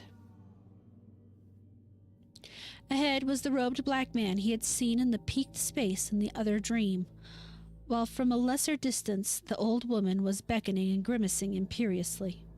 Brown Jenkin was rubbing itself with a kind of affectionate playfulness around the ankles of the black man, which the deep mud largely concealed. There was a dark open doorway on the right, to which the black man silently pointed. Into this the grimacing crone started, dragging Gilman after her by his pajama sleeve. There was an evil-smelling staircase which creaked ominously, and on which the old woman seemed to radiate a faint violet light. And finally, a door leading off a landing. The crone fumbled with the latch and pushed the door open, motioning to Gilman to wait and disappearing inside the black aperture. The youth's oversensitive ears caught a hideous strangled cry, and presently the bedlam came out of the room bearing a small, senseless form, which she thrust at the dreamer as if ordering him to carry it. The sight of this form, and the expression on his face, broke the spell. Still too dazed to cry out, he plunged recklessly down the noisome stair and into the mud outside, halting only when seized and choked by the waiting black man. As consciousness departed, he heard the faint, shrill tittering of the fanged, rat-like abnormality. On the morning of the 29th, Gilman awakened into a maelstrom of horror. The instant he opened his eyes, he knew something was terribly wrong, for he was back in his old garret room, with the slanting wall and ceiling, sprawled on the now unmade bed, his throat aching inexplicably, and as he struggled to a sitting posture, he saw with growing fright that his feet and pajama bottoms were brown with caked mud. For the moment his recollections were hopeless and hazy, but he knew at least that he must have been sleepwalking. Elwood must have been lost too deeply in slumber to hear him and stop him. On the floor were confused muddy prints, but oddly enough, they did not extend all the way to the door. The more Gilman looked at him, the more peculiar they seemed, for in addition to those he could recognize as his, there were some smaller, almost round markings, such as the legs of a large chair or table might make, except that most of them tended to be divided into halves. There was also some curious muddy rat tracks leading out of a fresh hole and back into it again. Utter bewilderment and fear, and the fear of madness racked Gilman as he staggered to the door and saw that there were no muddy prints outside. The more he remembered of his hideous dream, the more terrified he felt, and added to his desperation to hear Joe Moskowitz chanting mournfully 2 floors below. Descending to Elwood's room, he roused his still sleeping host and began telling of how he had found himself. But Elwood could form no idea of what might really have happened, where Gilman could have been, how he got back to his room without making tracks in the hall, and how the muddy, furniture-like prints came to be mixed with his in the garret chamber were wholly beyond conjecture. Then there were those dark, livid marks on his throat, as if he had tried to strangle himself. He put his hands up to them, but found that they did not even approximately fit. While they were talking, DeRoches dropped in to say that he had heard a a terrific clattering overhead in the small, dark hours. No, there had been no one on the stairs after midnight, though just before midnight he had heard faint footfalls in the garret and cautiously descending steps that he did not like. It was, he added, a very bad time of year for Arkham. The young gentleman had better be sure to wear the crucifix Joe Moserwitz had given him. Even the daytime was not safe, for after dawn there had been a strange sound in the house, especially a thin, childish wail hastily choked off. Gilman mechanically attended classes that morning, but was wholly unable to fix his mind on his studies. A mood of hideous apprehension and expectancy had seized him, and he seemed to be waiting the fall of some annihilating blow. At noon he lunched at the university spa. Picking up a paper from the next seat, he waited for dessert. But he never ate that dessert, for an item in the paper's first page left him limped, wild-eyed, and only able to pay his check, and staggered back to Elwood's room. There had been a strange kidnapping the night before in Orne's gangway, and the 2-year-old child of a clod-like laundry worker named Anastasia Wolocheko had completely vanished from sight. The mother, it appeared, had feared the event for some time, but the reasons she assigned for her fear were so grotesque that no one ever took them seriously. She had, she said, seen Brown Jenkin about the place now and then ever since early in March, and knew from its grimaces and titterings that little Ladislas must be marked for sacrifice at the awful Sabbat on Walpurgis night. She had asked her neighbor, Mary Zanuck, to sleep in the room and try to protect the child, but Mary had not dared. She could not tell the police, for they never believed such things. Children had always been taken that way every year since she could remember, and her friend Pete Stawaki still would not help because he wanted the child out of the way anyhow. But what threw Gilman into a cold perspiration was the report of a pair of revelers who had been walking past the mouth of the gangway just after midnight. They admitted they had been drunk, but both vowed that they had seen a crazily dressed trio furtively entering the dark passageway. There had, they said, been a huge-robed Negro, a little old woman in rags, and a young white man in his nightclothes. The old woman had been dragging the youth, while around the feet of the Negro a tame rat was rubbing and weaving in the brown mud. Gilman sat in a daze all afternoon, and Elwood, who had meanwhile seen the papers and formed terrible conjectures from them, found him thus when he came home. This time neither could doubt but that something hideously serious was closing in around them. Between the phantasm of nightmare and the realities of the objective world, a monstrous and unthinkable relationship was crystallizing, and only stupendous vigilance could avert still more direful developments. Gilman must see a specialist sooner or later, but not just now, when all the papers were full of this kidnapping business. Just what really happened was maddeningly obscured, and for a moment both Gilman and Elwood exchanged whispered theories of the wildest kind. Had Gilman unconsciously succeeded better than he knew in his studies of space and its dimensions? Had he actually slipped outside our sphere to a point unguessed and unimaginable?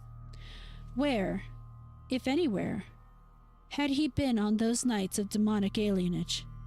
The roaring twilight abysses, the green hillside, the blistering terrace, the pulls from the stars, the ultimate black vortex, the black man, the muddy alley and the stairs, and the old witch and the fanged furry horror.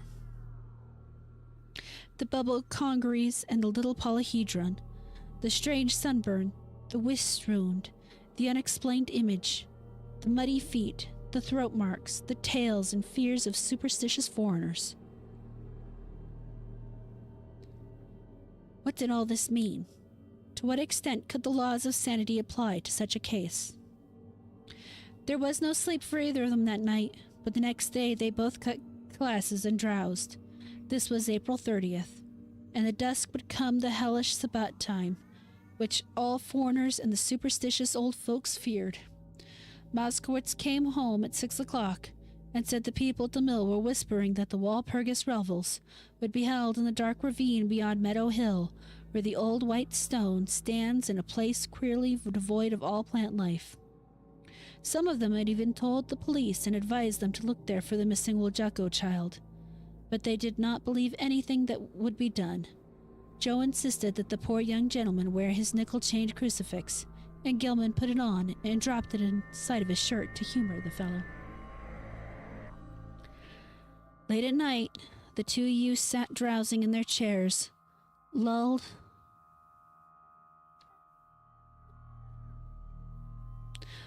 by the rhythmical praying of the loom fixer on the floor below.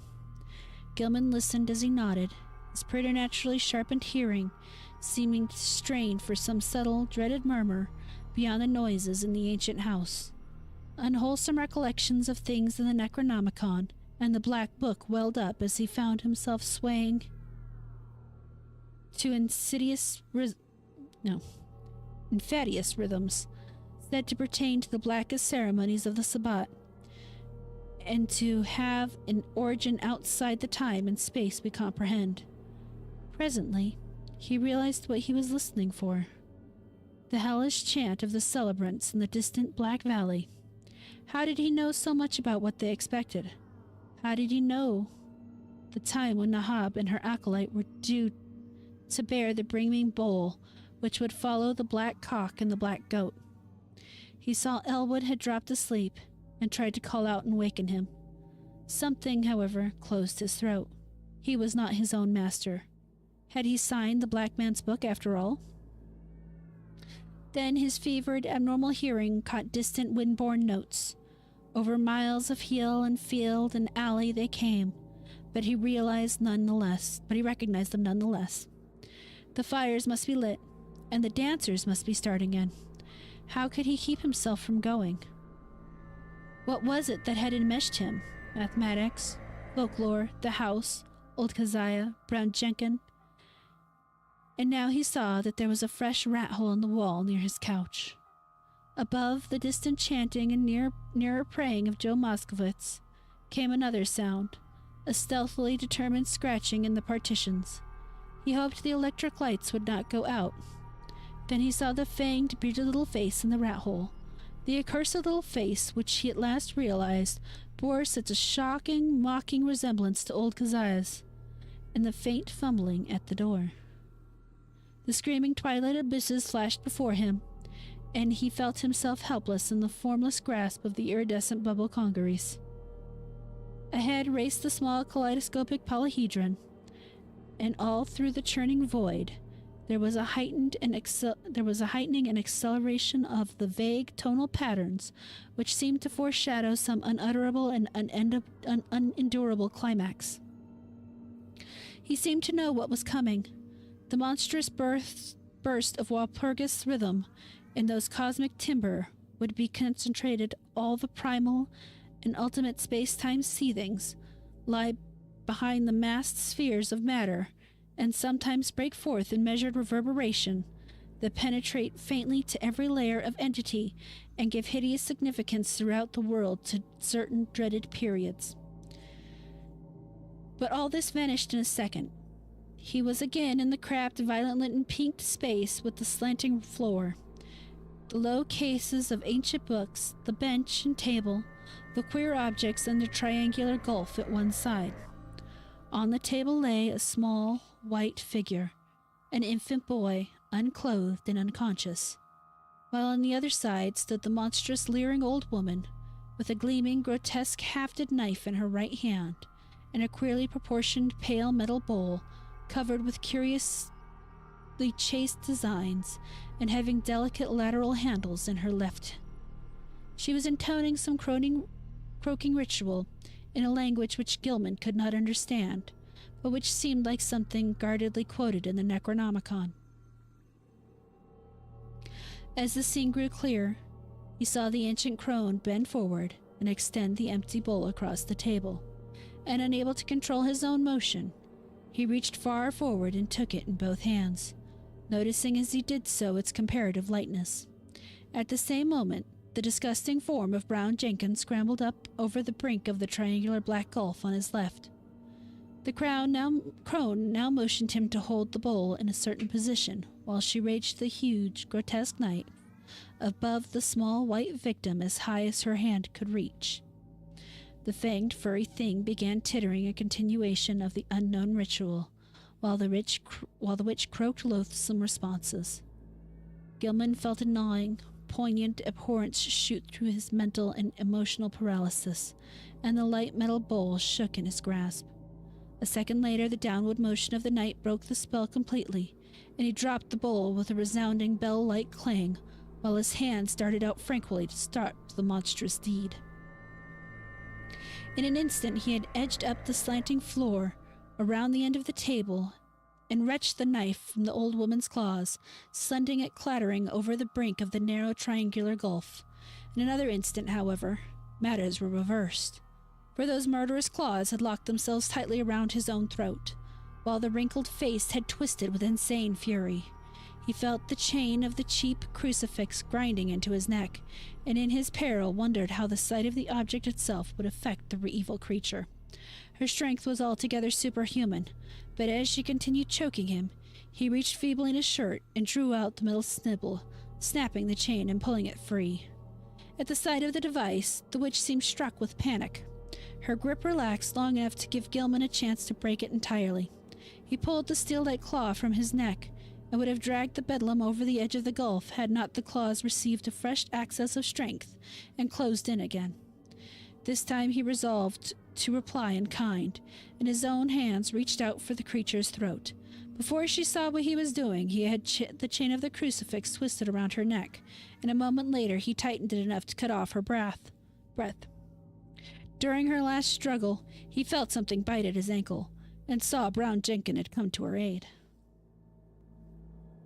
With one savage kick, he sent the morbidity over the edge of the gulf and heard it whimper on some level far below. Whether he killed the ancient crone he did not know, but he let her rest on the floor where she had fallen. Then, as he turned away, he saw on the table a sight which nearly snapped the last thread of his reason. Brown Jenkins, tough of sinew and with 4 tiny claws of demonic dexterity, had been busy while the witch was throttling him, and his efforts had been in vain.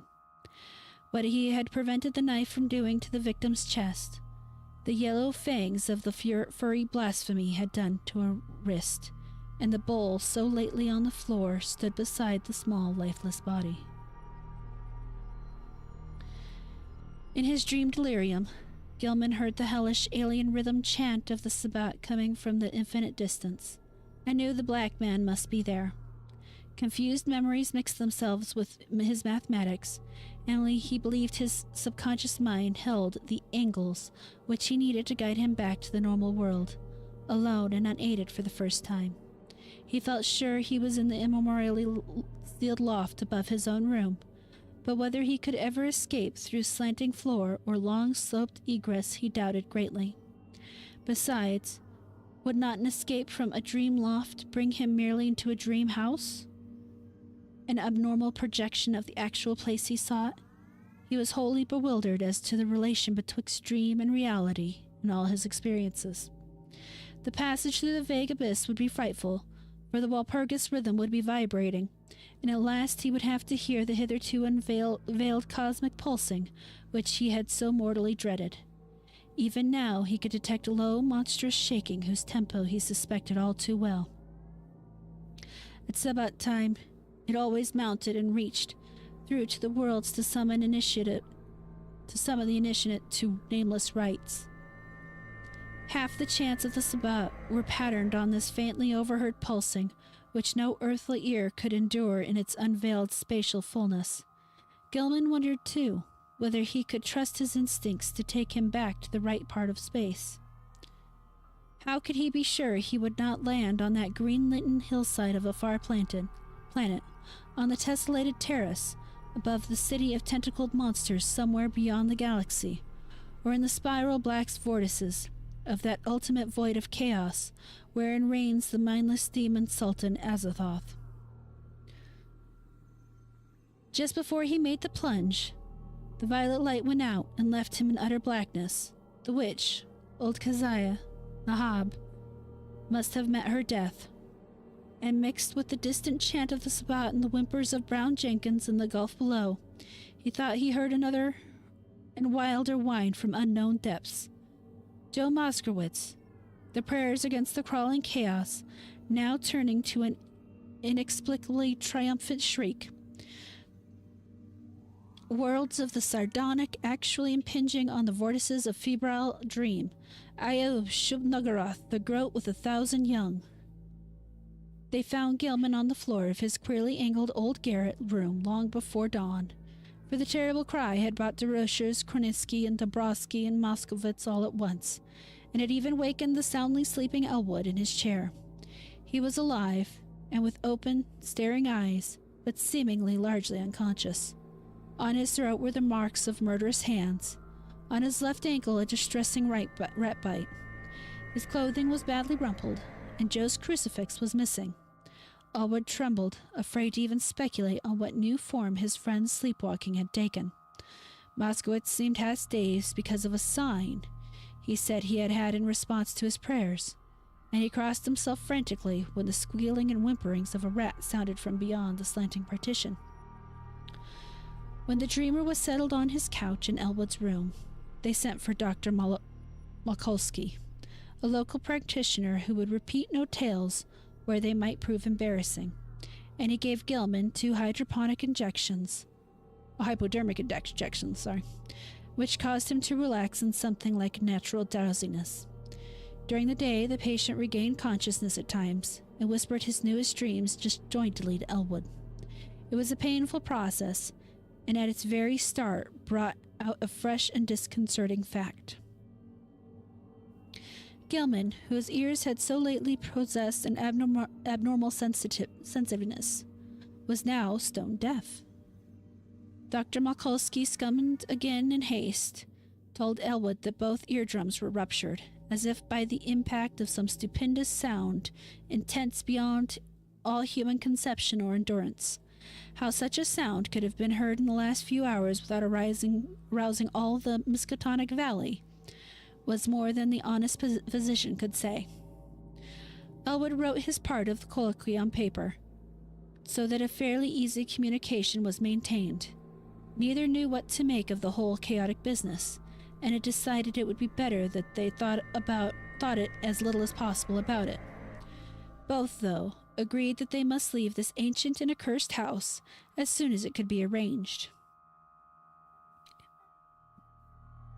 Evening papers spoke of a police raid on some curious revelers in a ravine beyond Meadow Hill just before dawn, and mentioned that the white stone there was an object of age-long superstitious regard.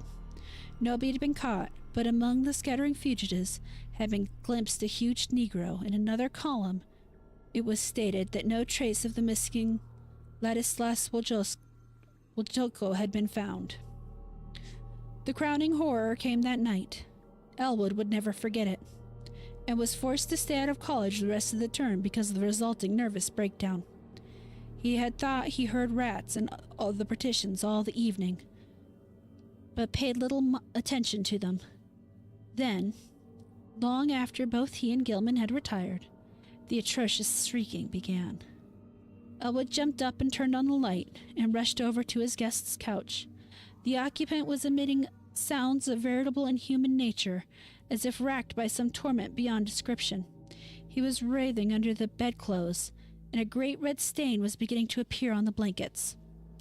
Elwood scarcely dared to touch him, but gradually the screaming and writhing subsided. By this time, Dombrowski, Chionsky, DeRochers, Moskowitz, and the top-floor lodger were all crowded in the doorway, and the landlord had sent his wife back to the telephone for Dr. Malkolski.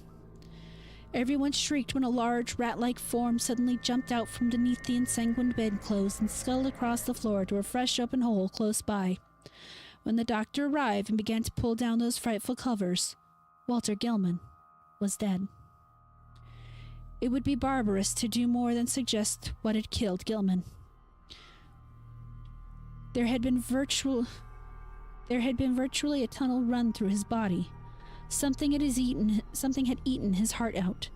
Dombrowski, frantic at the failure of his constant rat poisoning efforts, cast aside all thought of his lease, and within a week had moved all his older lodgers to a dingy but less ancient house in Walnut Street. The worst thing for a while was keeping Joe Moskowitz quiet, for the brooding loom fixer would never stay sober and was constantly whining and muttering about spectral and terrible things. It seemed that on that last hideous night, Joe had stopped to look at the crimson rat tracks which led from Gilman's couch to the nearby hole. On the carpet they were very indistinct, but a piece of open flooring intervened between the carpet's edge and the baseboard. There, Moskowitz had found something monstrous, or thought he had, for no one else could quite agree with him despite the undeniable queerness of the prints.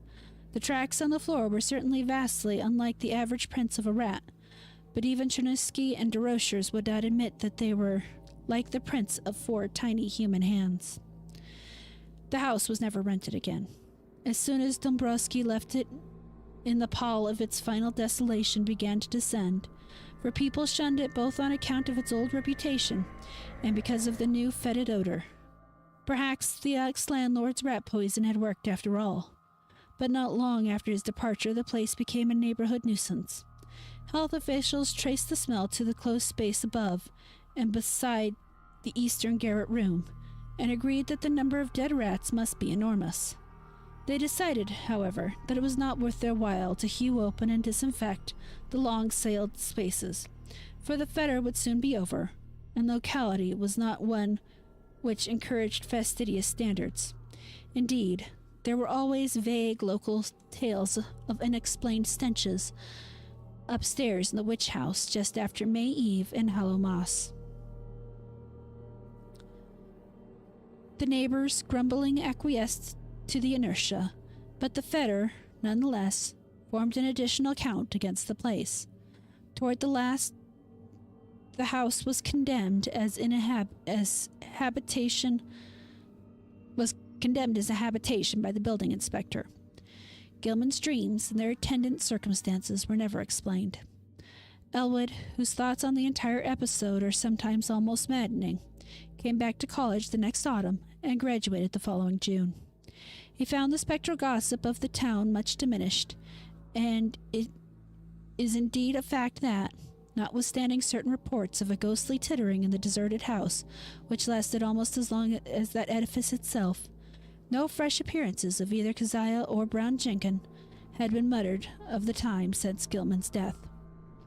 It is rather fortunate that Elmwood was not in Arkham in that later year, when certain events abruptly renewed the local whispers about eldritch horrors. Of course, he had heard about the matter afterwards, and suffered untold torments of black and bewildering speculation. But even that was not as bad as actual nearness in several possible sites would have been. In March 1931, a gale wrecked the roof and great chimney of the vacant witch house, so that a chaos of crumbling blocks and blackened moss-grown shingles and rotting planks and timbers crashed down into the loft and broke through the floor beneath. The whole attic story was choked with debris from above, but no one took the trouble to touch the mess before the inevitable raising of the decrepit structure. The ultimate step came in the following December, and it was when Gilman's old room was cleared out by reluctant, apprehensive workmen that the gossip began. Among the rubbish which had crashed through the ancient slanting ceilings were several things that made the workmen pause and call in the police. Later the police in turn called in the coroner and several professors from the university. There were bones, badly crushed and splintered, but clearly recognizable as human, whose manifest modern date conflicted puzzlingly with the remote period at which their only possible lurking place, the low slant-roof loft overhead, had supposedly been sealed from all human access. The coroner's physician decided that some belonged to a small child, while certain others, found mixed with shreds of rotten brownish cloth, belonged to a rather undersized, bent female of advanced years. Careful sifting of debris also disclosed many tiny bones of rats caught in the collapse, as well as older rat bones gnawed by small fangs in a fashion now and then highly productive of controversy and reflection. Other objects found included the mingled fragments of many books, papers, together with a yellowish dust left from total disintegration of still older books and papers. All without exception, appeared to deal with black magic in its most advanced and horrible forms, and the evident recent date of certain items is still a mystery as unsolved as that of the modern human bones. An even greater mystery is the absolute homogeny of the crabbed archaic writing found on a wide range of papers, whose conditions and watermarks suggested age of differences of at least 150 to 200 years. To some, though the great mystery of all is the variety of utterly inexplicable objects whose shapes, materials, types of workmanship, and purposes baffle all conjecture, found scattered amidst the wreckage in evidently diverse states of injury. One of these things, which excited several Miskatonic professors profoundly, is a badly damaged monstrosity plainly resembling the strange image which Gilman gave the college museum, save that it is larger, wrought of some peculiar bluish stone instead of metal, and possessed of a singularly angled pedestal with undecipherable hieroglyphics. Archaeologists and anthropologists are still trying to explain the bizarre designs chased on a crushed bowl of light metal whose inner sides bore ominous brownish stains when found. Foreigners and credulous grandmothers are equally garrulous about the modern nickel crucifix, with broken chain mixed in the rubbish and shiveringly identified by Joe Moskowitz as that which he had given poor Gilman many years before. Some believe this crucifix was dragged up to the sealed loft by rats, while others still think it must have been on the floor in some corner of Gilman's old room all the time. Still others, including Joe himself, have theories too wild and fantastic for sober credence.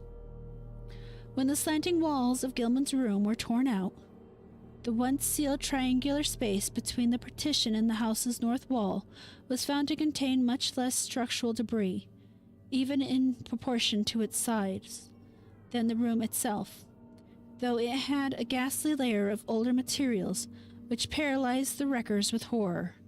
In brief, the floor was a veritable ossuary of the bones of small children, some fairly modern, but others extending back in infinite gradations to a period so remote that crumbling was almost complete. On this deep bony layer rested a knife of great size, obvious antiquity and grotesque, ornate, and exotic design, above which the debris was piled. In the midst of this debris, wedged between a fallen plank and a cluster of cemented bricks from the ruined chimney, was an object destined to cause more bafflement, veiled fright, and over-superstitious talk in Arkham than anything else discovered in the haunted and accursed building. The object was the partially crushed skeleton of a huge, diseased rat, whose abnormalities of form are still a topic of debate and source of singular reticence among the members of Miskatonic's Department of Comparative Anatomy. Very little concerning the skeleton has leaked out, but the workmen who found it whisper in sharp tones about the long, brownish hair with which it was associated. The bones of the tiny paws, it is rumored, imply prehensile characteristics more typical of a diminutive monkey than that of a rat, while the small skull, with its savage yellow fangs, is of the utmost anomalousness, appearing from certain angles like a miniature, monstrously degraded parody of a human skull. The workers crossed themselves in fright when they came upon this blasphemy, but later burned candles of gratitude in St. Stanislaus Church because of the shrill, ghostly twitterings they felt they would never hear again. And that is the end. That was the Dreams of the Witch House. That was a pretty good story, I think. Hey, Genpachi, how are you doing? Let's see here. The next story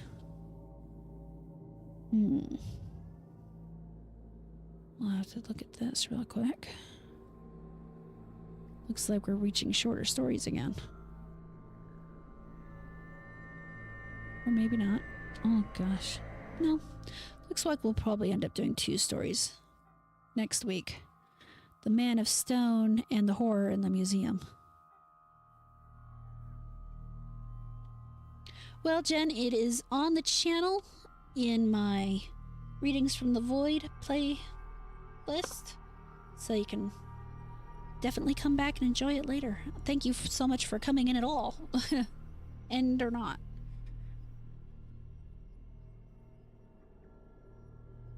Ooh, my voice is getting a little sore. Hola, super.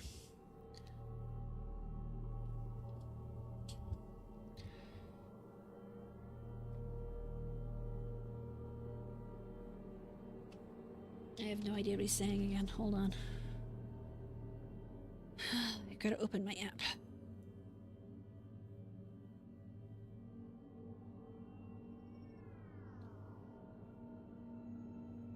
Oh, that's not what I wanted.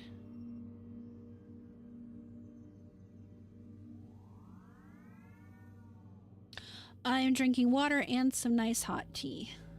For both.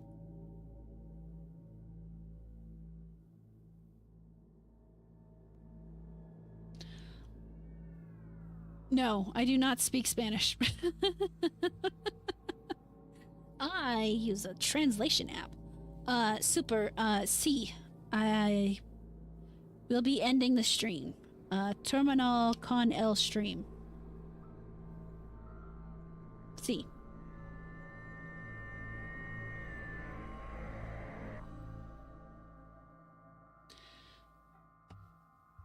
I speak Spanish much the way Peggy Hill speaks Spanish.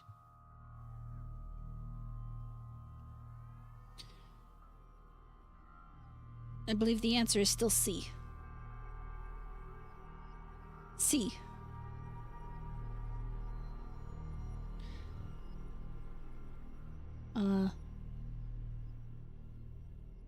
Termino? Oh.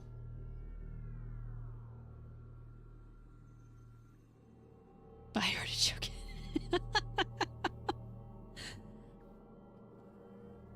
Buenas noches.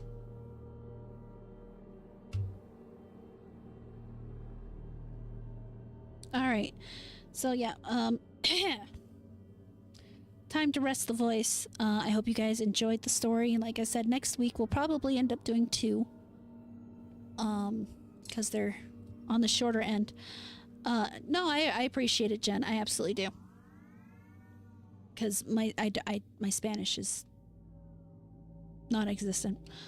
And I'm sure Super prefers it when I pronounce things correctly as opposed to in my terrible Spanish accent. We're getting close to the end of this book, of these stories. I'm thinking after this, maybe I will pick up some Edgar Allan Poe, because he is one of my favorite writers. And we'll go through that, like we did this. Super's yelling about shoes, that's all I know. Friday next week will be our membership night here on YouTube. For the modest amount of $2 a month, you can come hang out and play some Among Us with me and all the others. It'll be fun, I think. So be sure to stop by. Tomorrow I'll be playing a video game. I'm thinking that since Dragon's Dogma 2 came out, that I will go ahead, since I never played the original Dragon's Dogma, and I will go ahead and start playing that one before playing Dragon's Dogma 2. So do come by tomorrow night for that.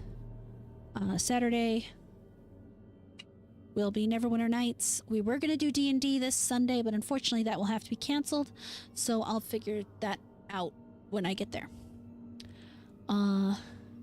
That should take care of it for now. Thank you guys so much for being here and listening. I really appreciate you all. I hope you enjoyed the story. And stick around for the credits. Watch your ears for the transition. Gotta fix it. I will take care of that soon. But, get some sweet dreams, guys.